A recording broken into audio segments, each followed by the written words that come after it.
নমস্কাৰ মোৰ সকলো ভিউৱাৰ্ছ লৈ আৰু এই মুহূৰ্তত ক'ব লাগিব বহুত ভাল খবৰ যিসকল ছাত্ৰ ছাত্ৰী এইবাৰ এইচএছ সেকেন্ড ইয়াৰ ফাইনেল পৰীক্ষা দি বহি আছিল আৰু তেওঁলোকে বহুত দিনৰ পৰা ৰিজাল্ট কাৰণে ওয়েট কৰি আছিল এতিয়া ফাইনালি অফিচিয়ালি আমাৰ এডুকেশ্যন মিনিষ্টাৰ ছাৰে আজি টুইট কৰি জনাইছে যে তোমালোকৰ ৰিজাল্ট 30/04/2025 at 9 AM ডিক্লেয়াৰ কৰা হ'ব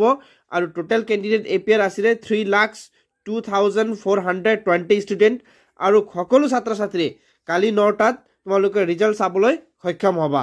আৰু মই এই ভিডিঅ দ্বাৰা সকলো ছাত্ৰ ছাত্ৰী যিসকলে এইবাৰ এপিয়াৰ কৰিছে তেওঁলোকৰ কাৰণে শুভেচ্ছা জনালো আৰু ঈশ্বৰৰ ওচৰত প্ৰাৰ্থনা জনালো যাতে তোমালোকৰ সকলো ছাত্ৰ ছাত্ৰীৰ ৰিজাল্ট ভাল হয়